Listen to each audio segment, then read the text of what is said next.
we were wondering where the food was going to come from, Mhm. because of all these restaurants and all these other businesses shut down. Well, so did their food service. We try to serve in a way that is reminiscent of that experience of hospitality. So, I mean, the full name of our organization is the Blanchet House of Hospitality. The people we serve, they feel invisible, and then sometimes worse than invisible. If you just look someone in the eye and say, "Hey, I'm sorry, I don't have anything for you today. I hope you're well today." That's going to be powerful.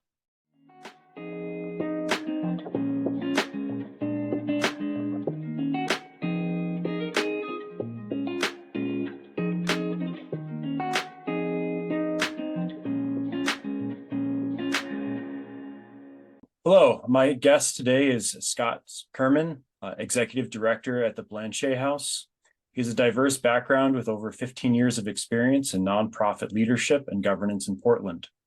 Before joining the Blanchet House, Scott had a career in education as a teacher, adjunct college professor, and school leader. He also briefly worked as a criminal defense attorney after participating in Teach for America.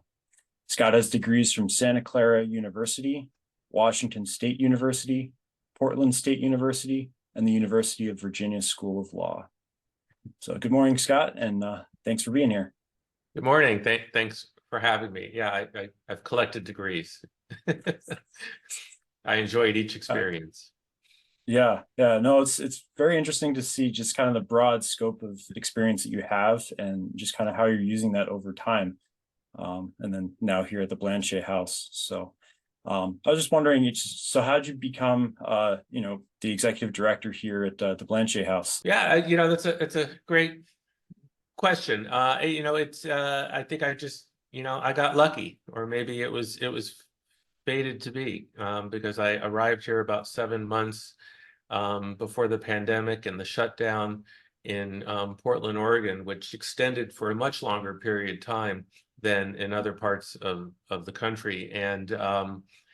But I had worked in schools for a very long time. I really enjoyed working in schools, but I was looking for a change, um, do something different. Leading private and independent schools is very much like leading a nonprofit. So it wasn't that drastic of a change for me. And a lot of my legal work early on was working with populations like we're serving at the Blanchet House. So in many ways, this has felt like a return to that work, even though, we're getting on 30 years ago. Yeah, cool. So then just some background for the Blanchet House, and also there's the Blanchet House and farm, but it's all under the umbrella of the Blanchet House. That's Um, that's correct. okay, okay. So what inspired that? And I think going through the website, looking at just the dates and everything, it goes actually pretty far back, right? Yeah, it goes back a long time. So the Blanchet House has been in operation for 72 years. It was founded by a group of students at what is now the University of Portland, which is a Catholic liberal arts school here in Portland, Oregon. And it even dates back further than that, as a service club, as really a group of students who were inspired by a priest at the university to serve people. And so what they did is they started making meals for people. And back then, going back more than 70 years, it was really an itinerant labor force, people who worked in timber or fishing or other industries in Oregon at the time, where the work could be seasonal. And so when they were not working, they were hungry. They might have even been homeless.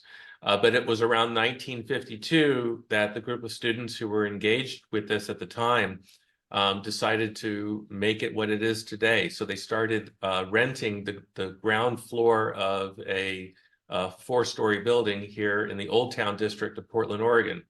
The Old Town district, which is also known as the historic Chinatown and Japantown district of Portland, Oregon, has also been kind of what in many locations is might be referred to as the Skid Row. So there's a long history of social service agencies who've been operating in this district even much longer than Blanchet House has been here, and was really here to serve the communities of poverty who were living in or adjacent to this district and needed help with shelter and food. But they leased the ground floor and started just serving meals out of that location. And then they were able to lease other floors, and they worked out arrangements with the people they were serving food to, that if you want to stay here for free, just help us, in the kitchen, making meals, help us clean up the space, before and after meals. And so it was very informal. And then they were able to purchase the building. And 12 years ago, we moved into a brand new building that we constructed right next door that I think more than tripled our square footage. The blurry image that you see behind me that is just banked by these large windows. There's a lot of natural light. It's very roomy and airy. We serve at 4 top tables as opposed to what you might associate with a soup kitchen, long, long picnic tables or something like that. These are 4 top tables like you might enjoy at a restaurant.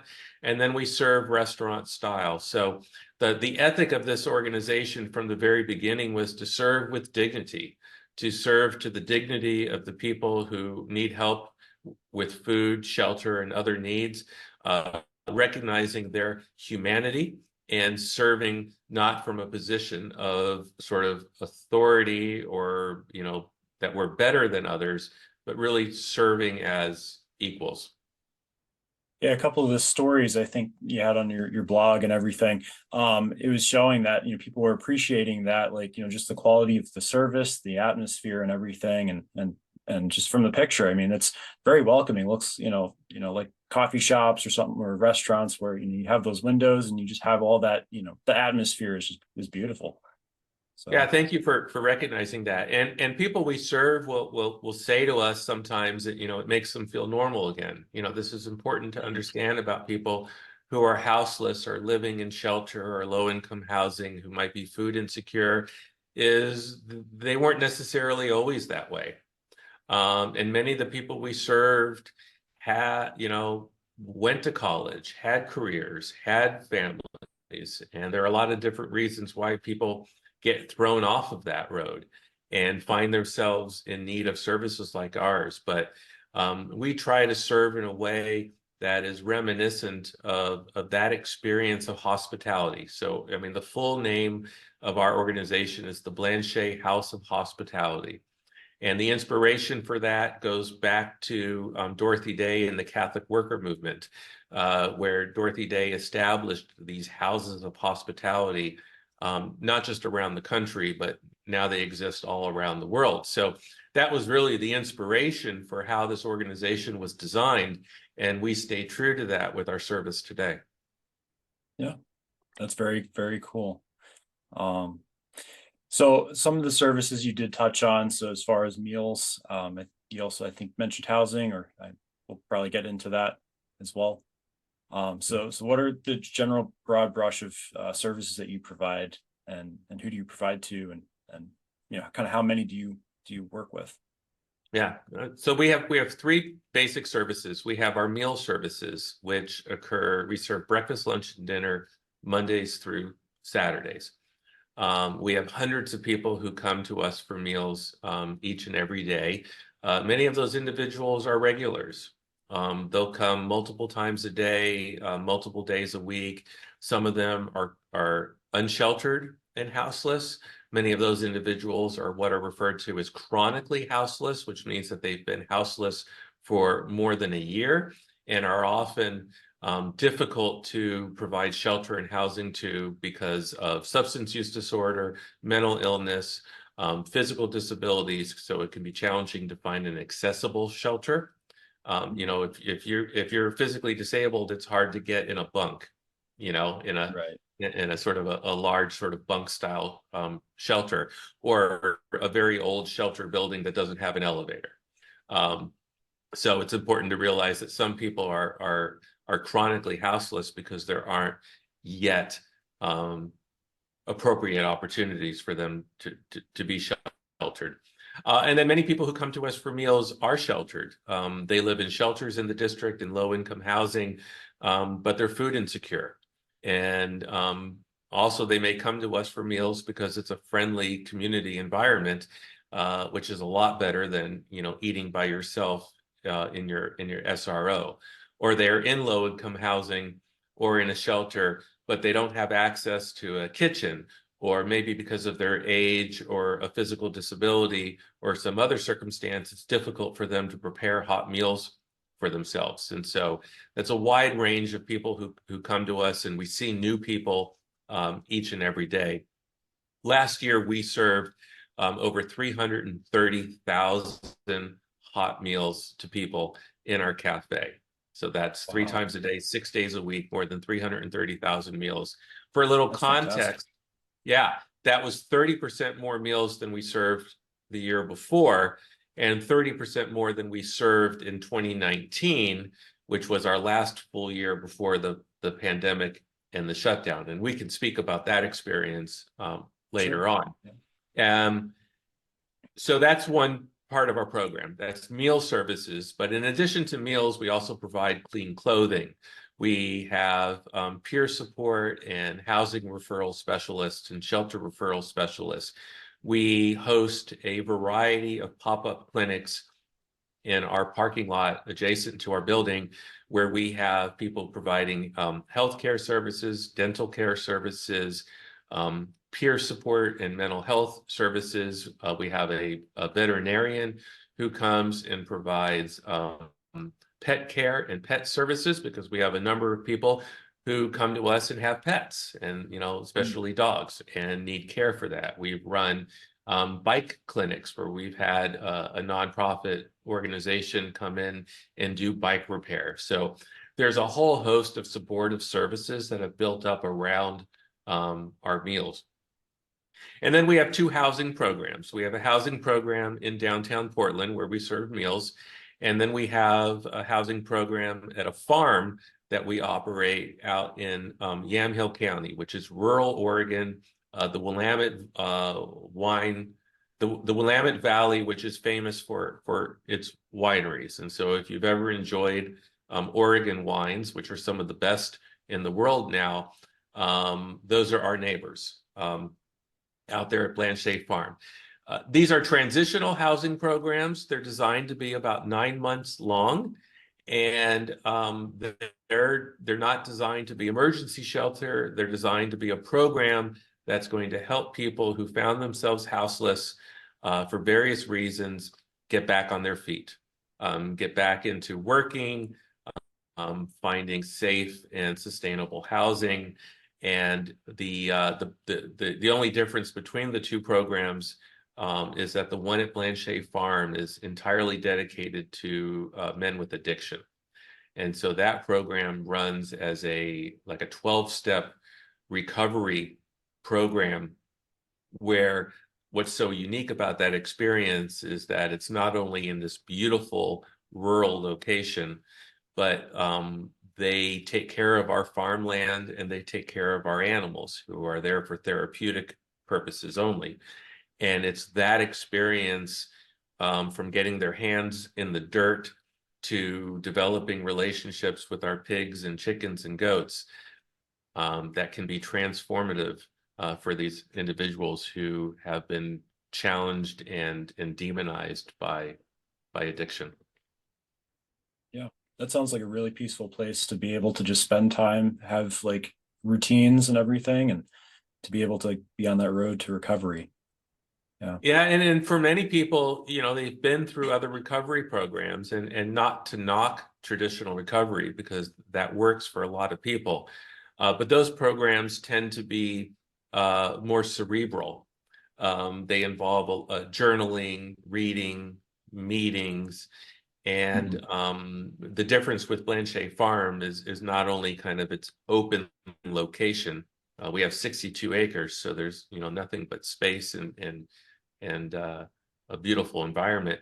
But there's there's things to do and really sort of feeds the body in Mhm. terms of getting out and doing things. And you know, you get up in the morning and you gotta feed the pigs, you gotta collect the eggs, and it does Right. provide a lot of purpose and structure, and all new experiences, because you know, Mhm. very rarely do we have somebody come through the program who's ever, you know, been on a farm, and certainly have never, you know, worked on a farm before.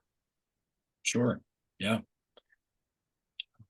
Yeah, that changes scenery. I feel like, going from the city to the country. I mean, I enjoy the country, and just having that difference, that change, fresh air, just getting down to just, being with animals and stuff like that. I think there's a lot to be said for that for sure. Yeah, and sometimes initially the space and the quiet can be jarring to people. I can see that You know, too. especially Yeah. if they're coming from, sometimes they're coming from incarceration, or Mhm. certainly they're coming from a more urban environment and maybe have never experienced that kind of rural environment before. And but they get used to it pretty quickly, and really come to just enjoy that the solitude. And of course, they are far away from all of the distractions that were not healthy for them in terms Mhm. of their addiction and other lived experience Yeah. behavior. And plus, being kind of a remote, somewhat secluded environment, it really helps to form those peer relationships among the Mm. residents. So it's an environment where addicts are helping other addicts, and sometimes older guys take younger guys under their wing, and Mhm. they share their stories, and they know what each person is dealing with, and there's an authenticity and a realness to that relationship that really gets through. And sometimes it's just those casual conversations that they're allowed to have as they're walking the property, or you know, feeding the chickens, or taking care of the Mhm. gardens. That sometimes is the real secret sauce to what we're doing out there. Sure. Yeah. Yeah.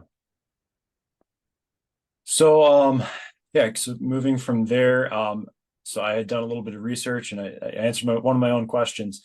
So you guys do partner with other organizations, right? I think there's the Old Town InReach program that you guys have done. Yeah, the Old Town Inreach program, it was actually a program that I started, Okay. that has since gone on to be operated by another organization, the Mental Health and Addiction Association of Oregon, and it receives funding from Multnomah County. But um, the idea behind this program was to connect peer support specialists with different direct services organizations who all operate in this general landscape of downtown Portland. Mhm. For those people who are listening to this who aren't familiar with peer support specialists, these are individuals with lived experience with addiction and homelessness, who are in recovery, have been sober for a period of time, sometimes it's 2 years, and then they go through training and get certified as a peer mentor or a peer specialist.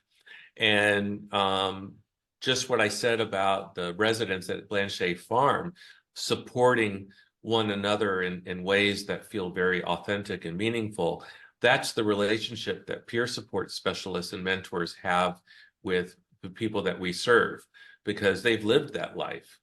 Mhm. They have been there.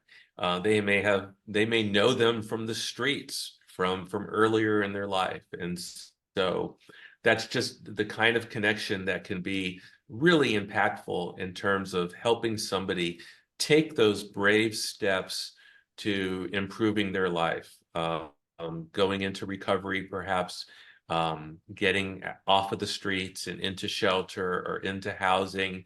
It could be very scary for people who are houseless, and I think it's a misnomer that people are houseless because that's what they want to be, or they're lazy and they don't want to work.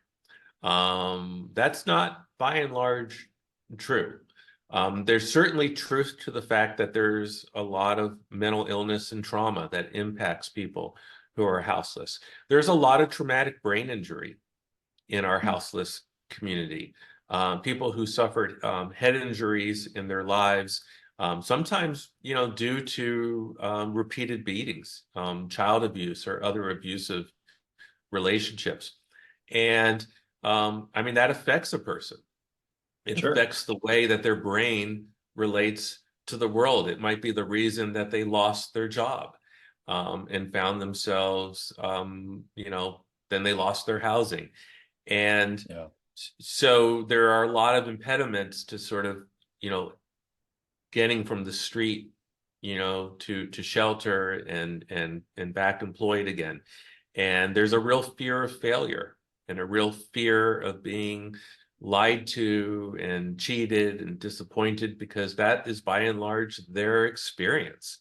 A Mhm. peer support specialist can be a great bridge from that way of experiencing the world to a new perspective, one that emphasizes, hope and faith that things can be better and that they're not necessarily going to have to take these steps by themselves. So this was a collaborative project, and so we have a number of agencies who are sharing these peer mentors, which has proved to be very helpful, because people who come to Blanchet House for services also receive services from other agencies as well. So the peers can actually form relationships across services, across agencies with people. And it really is all about developing relationships.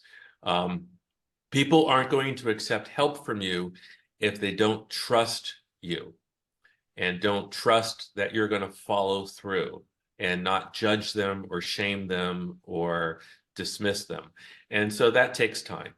But we also have relationships with many other nonprofit organizations in our community, ways that they help us because of their expertise, ways that we can help them because of our expertise. Yeah. That's really beautiful, having all that collaboration and, talking about how, at the farm, other, people staying there are helping each other. And then, again, getting to the organization level and staff level, that's really cool how, everybody's bringing their skills to help further the mission. That's fantastic. Um, So I did have a question about the care bags. I think you had a small page on your website about care bags, and I'd done a video recently, kind of talking about what you might be able to put in something, keep in your car or something like that. And I was very interested in kind of just the PDF you had. It was a very simple list, and just kind of wondered what went into how'd you build that and stuff, and why like what experiences have you had to kind of determine what you put in that. Yeah, that's thanks for asking about that. Yeah, so these are our care kits, or sometimes we call them hygiene kits. And really we Mhm. were looking for a way to do two things.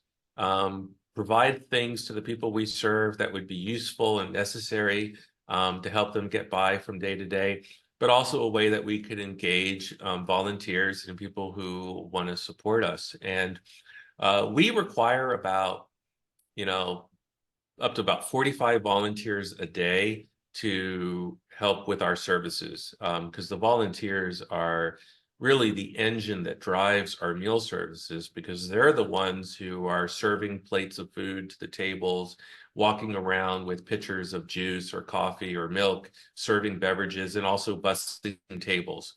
I mean, that's a Mhm. very unique thing about the way that we serve meals, is that folks come in and all we want them to do is to sit down and enjoy their meal. We're going to treat them like a guest.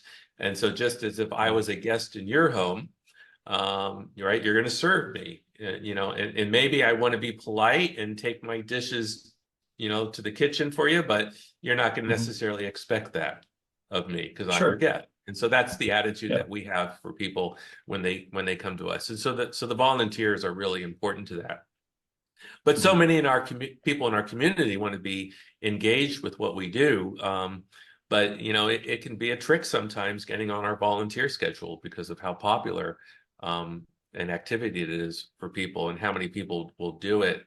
time and time and time again. So care kits came about as a way to really help people engage, but it's also an excellent activity, much like our sack lunch program, where people of all ages can participate. So, you have a 4-year-old or 5-year-old, they can help put, Q-tips and Band-Aids and granola bars and other items in a Ziploc baggie.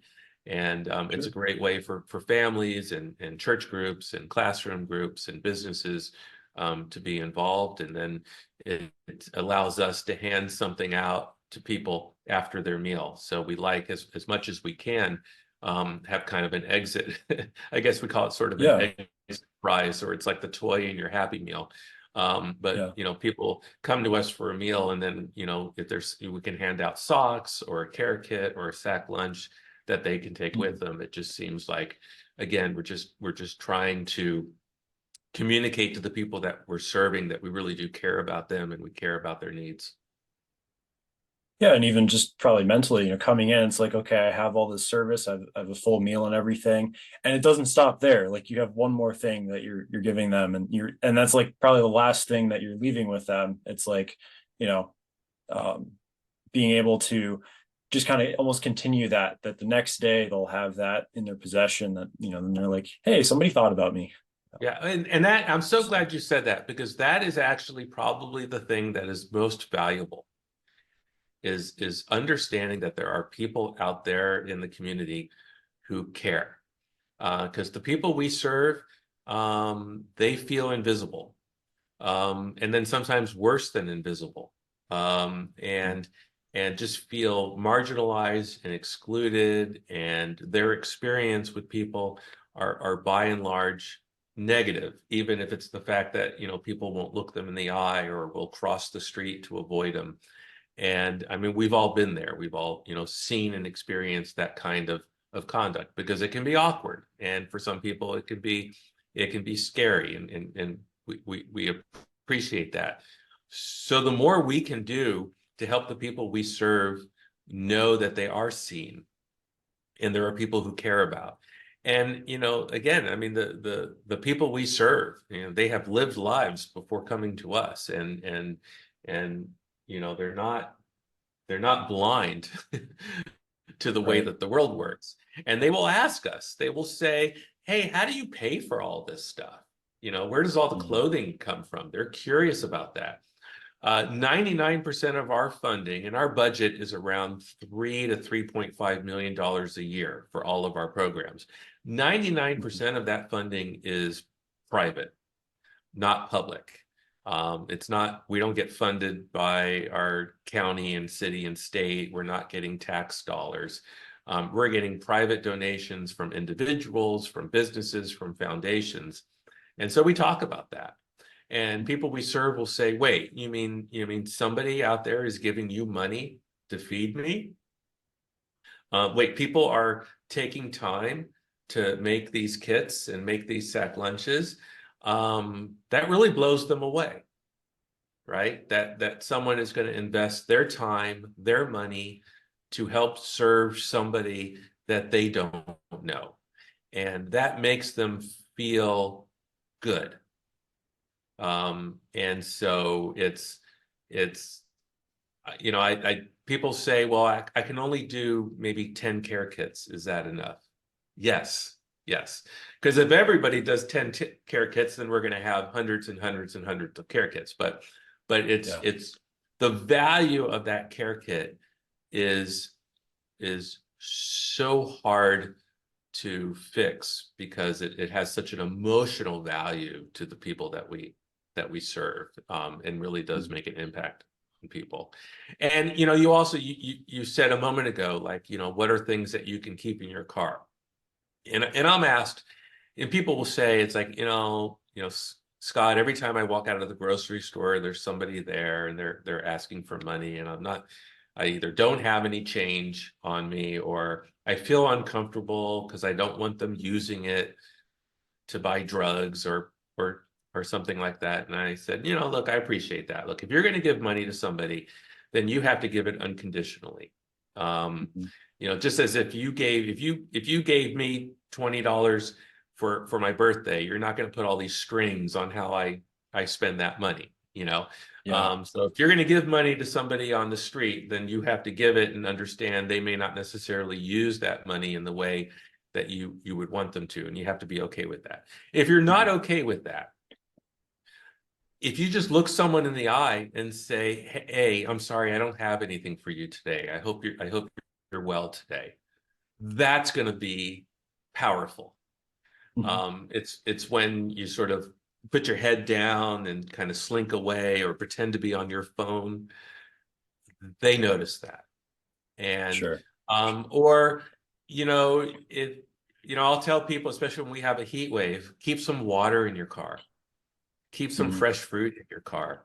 um you see somebody on the corner, sometimes you're in your car and there's certain intersections or freeway off ramps, and you don't want to give that person money, but you want to give them something. Give them a bottle of water, give them a granola bar, give them a banana, or an Mhm. orange. um, that's a great way of helping people, and it's a great way for that person to connect and understand that not everybody in the world hates them or wants them to go away. Yeah. Wow, that's some really good insight. I really appreciate that, and just kind of the detail that you went into on that. So, yeah. So I guess moving on. So what are some like struggles and successes that you guys have had over time, and how'd you go and deal with some of those struggles and get out of them? Well, so I mean, the struggles and the challenges are constant, because if anybody's been paying attention in the news to what's going on in Portland, Oregon, I mean, things are really hard here. We have a significant mental health crisis. We have a tremendous methamphetamine and fentanyl crisis. And look, these things are happening in lots of places around the country. Portland sometimes is unfairly the poster child for a lot of these things. But I mean, really, these kinds of things are happening in so many other communities around our country, but they are certainly significant here in Portland and in Oregon. One of the things to understand about Oregon, which often surprises people from outside of the state, is that we rank at the very bottom, or at least very near the bottom, in so many important categories: mental health services, addiction services, housing. We are the worst, if not close to the worst in the country. And that's three other podcasts to sort of review that history and how we got here. This has been decades in the making, and the pandemic and the shutdown really kind of exposed all of those vulnerabilities and stressed them to a point where it's just getting beyond our control to put our arms around. And so there's a lot of work that the state has to do to build up mental health services, addiction services, and housing for people. And so that's a significant challenge, is that we have more people with needs than we can serve. And it's going to take us a long time to build up that infrastructure. And so in terms of our service, especially where we're located, we just have a high number of people seeking our services with serious and persistent mental illness. And so that's schizophrenia, bipolar conditions, paranoia, disassociation. Some of this is exacerbated by substance use. It's important to understand that it's not necessarily drug use and addiction that drives people to homelessness. That absolutely does happen. But the preponderance of people who are addicts and houseless were houseless first and addict second. Um, Mhm. Being homeless is traumatizing. It may have been trauma that drove someone to be houseless in the first place, but living on the street is dangerous and scary and violent and uncertain. There's a lot of sleep deprivation that occurs because it's hard to sleep at night, especially for women who are afraid to sleep at night for fear that they'll be attacked. And so you hear people say, I started using methamphetamine or other substances so I could stay awake at night, so I Mm. don't get attacked. Or here's something like fentanyl that can dull the pain and the horror of being houseless. And these are highly addictive substances that wreck the body and the mind, can be extremely fatal. Um, and and it was really their houselessness that drove them to using those substances. And so we have a lot of people who are either have significant mental illness or trauma, and sometimes co-occurring with substance use disorder and addiction. And so that's a challenging community to serve because they don't always show up to us the same way. There's one meal guest in particular, I'll just call him D. And there are some days where he is as gentle and friendly as can be. Will come in, will say hi, will enjoy the meal, will be on his way. And there are some days where his mental illness or his substance use is so exacerbated that it's dangerous for us to even let him in the cafe, because Oh, he can wow. be so volatile and so disconnected to the reality that's right in front of him. Um, Mhm. so it's a group of people who show up differently sometimes from day to day, or over the course of weeks and months. Um, but all of their shared experiences, I mean, they are just so extremely vulnerable and in such need of a vast array of services and support, more than honestly we can always provide. And so that's a challenge for us to understand that we also have boundaries and limitations to what we can do. And that's where it's important for us to collaborate with our nonprofit partners and other resources in the community so we can supplement services for people where we can't stand them up. I mean, certainly the experience of the pandemic, when there was the shutdown started in Portland on March 17th, 2020. So we're coming up on the 4-year anniversary of that date. March 16th, we served dinner inside our cafe. It was a fairly normal dinner. We were aware that the shutdown was coming and was likely to be announced the next day. So we had already prepared how were we going to serve meals if we can't bring people inside. And so what we did was we immediately developed a to-go service. And so for 25 months, we served all of our meals 3 times a day, 6 days a week, to-go style. We Wow. opened up one door where we served food and another door where we served beverages. And I mean, it was a horror show. We went Yeah. from serving about 1,000 meals a day to 2,000 meals a day because for quite a bit of time, we were one of the few places that had remained open to service. And so we really became, in many respects, kind of a ground zero for all the inhumanity that was occurring in our community as a result of the pandemic and the shutdown. And so, I mean, that was certainly quite an experience, and one that many of us will never forget. We've been Yeah. had reopened our services in May of 2022, and have really thankful that we've been able to bring people inside and help restore that humanity to our service. Yeah. Well, thank you for persevering through that time. You know, you and your team. That going from 1,000 to 2,000. Like, wow, that's a lot of work. And And I should say, most of the food that we serve is food that we rescue. And so this is mhm. unexpired, fresh food in good condition that we get from restaurants, venues, schools, colleges, businesses, wholesalers. Um, when everything shut down because of the pandemic, we were wondering where the food was going to come from, Mhm. because of all these restaurants and all these other businesses shut down. Well, so did their food service.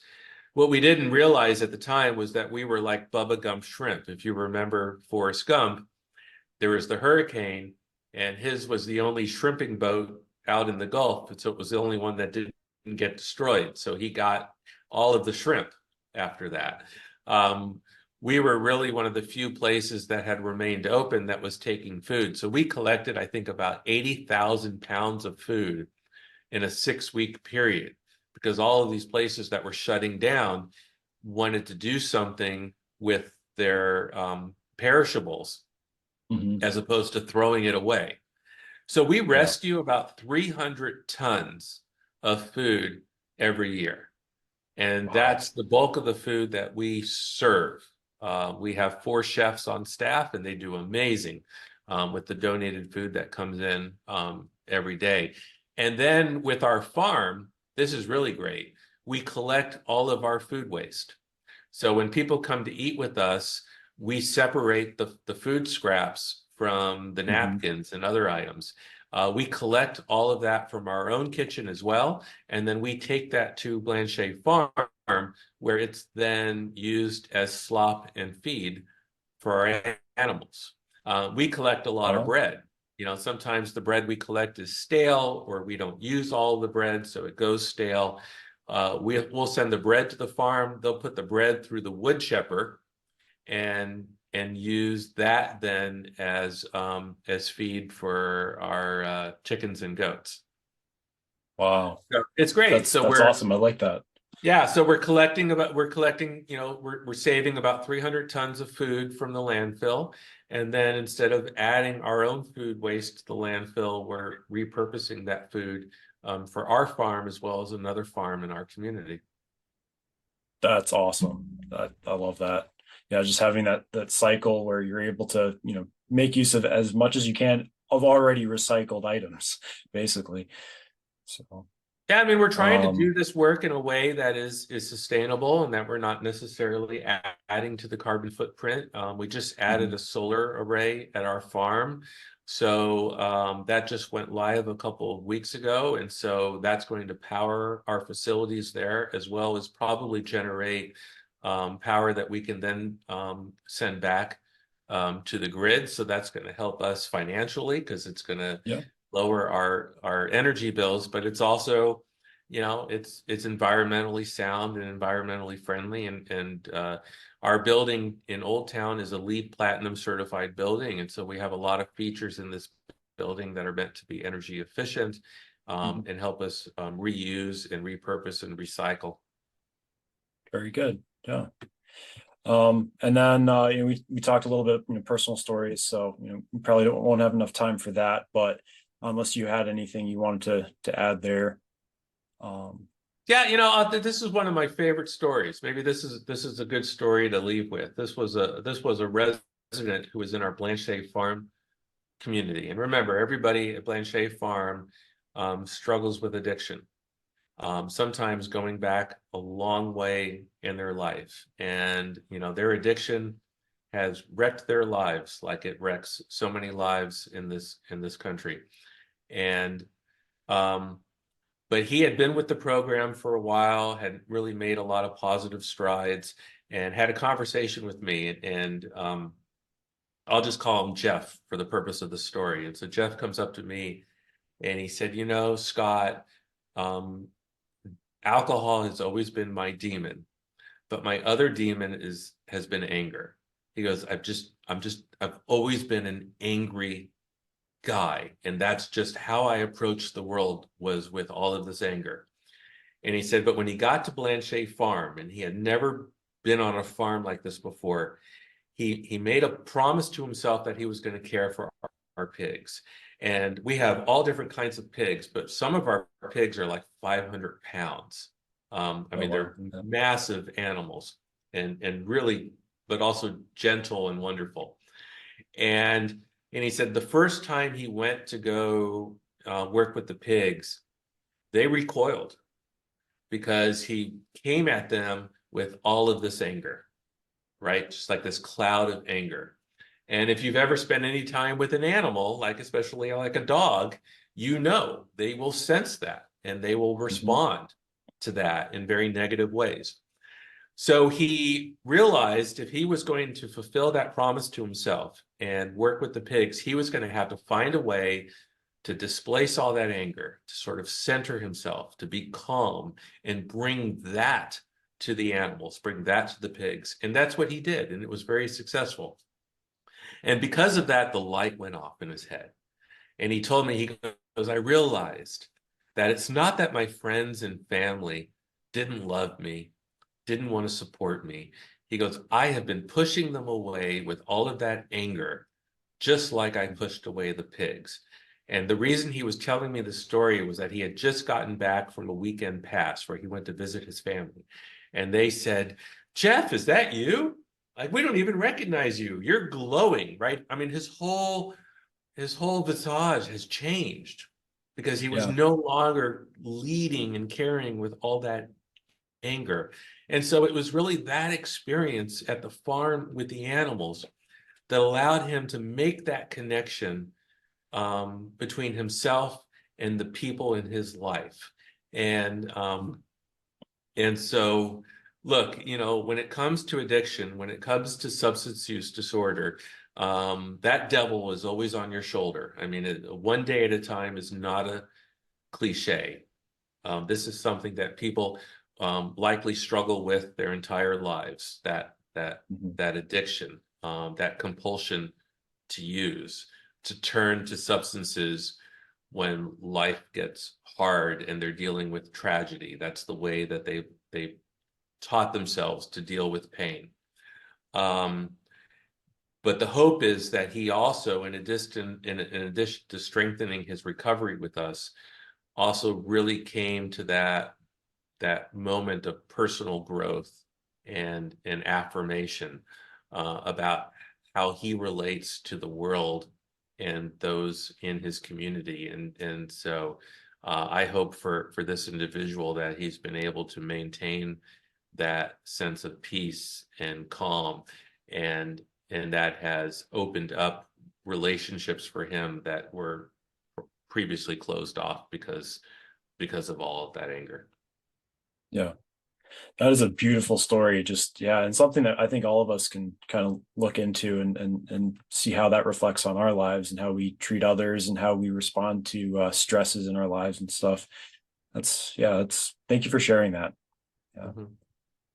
So, yeah, I guess to just kind of close things out. So I guess for people to help, the Blanchet House and farm, and just to get connected, either to volunteer, to donate, and even just for publicity to like share, kind of go to the website, the Blanchet House. I think Yeah, it's .org, I believe. blanchethouse.org, and we have a very robust social media presence on Mhm. Facebook, Instagram, Twitter, LinkedIn, TikTok, YouTube Reels.